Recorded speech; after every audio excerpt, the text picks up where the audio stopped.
Katsotaan vielä vähän läpi tarkemmin tuota L5-järjestelmää, niin mistä se koostuu ja mitä siellä on komponenteissa sellaista ylivertaista? No, tämä anturitekniikkahan meillä on tämä on amerikkalainen Signal Westin tekemä anturi. Tämä on ihan yliveto meillä, eli se on täysin reaaliaikainen niin kuin vesilasissa. Eli kun se tiputetaan tuohon niin kuin kauhakin, niin liike lakkaa siihen. Joo. Korko ei seilaa.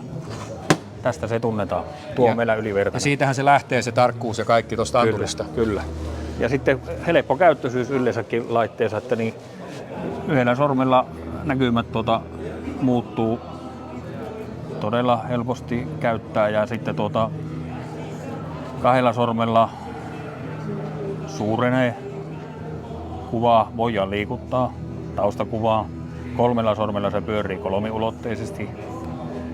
Tuossa on pallautusnappi ja pilveen päästään tuosta DX-tiedosta ja ne tulee pilvestä kuvaat tänne kaikki matsku.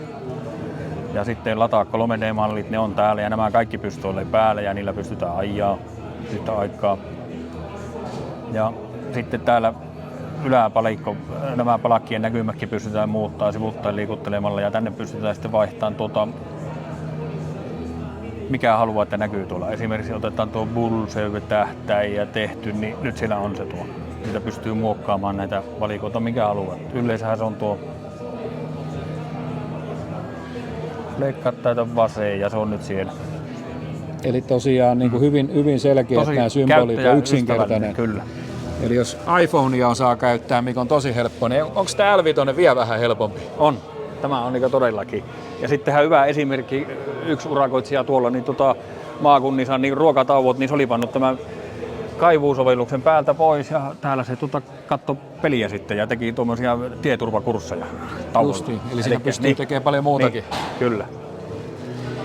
Eli tosiaan tällainen nykyaikainen L5 koneohjauslaitteisto, niin huolimatta siitä, että se tuottaa valtavan määrän dataa, niin se on pirun helppo käyttää. Kyllä. Ja sitten on vielä tämä ominaisuus meillä, että kun esimerkiksi mestari ei tarvitse enää hytille tulla ovelle seisoo, kun me voidaan tämä näytön ja kepsin välinen yhteys on wifillä, niin voidaan käydä se työmaa läpi siinä kaivinkoneen ulkopuolella. Ei tarvitse olla aina kiivetä sinne koneen hyttiin.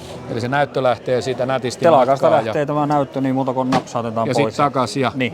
Ja ohjelmat ei kaadu eikä prosessi katke. Ei, kun tämä yhteys on wifillä. Mutta antureiden ja akin välinen yhteys on kaapelilla.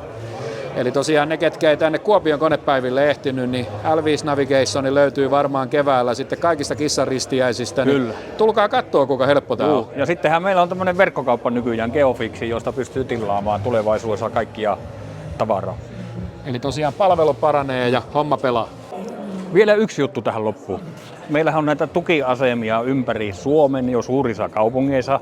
Voidaan X määrä myydä korjausviestiä, snippipalvelua, joka merkistä riippumatta koneohjaukselle, että edullisesti, niin kannattaa olla meihin yhteydessä.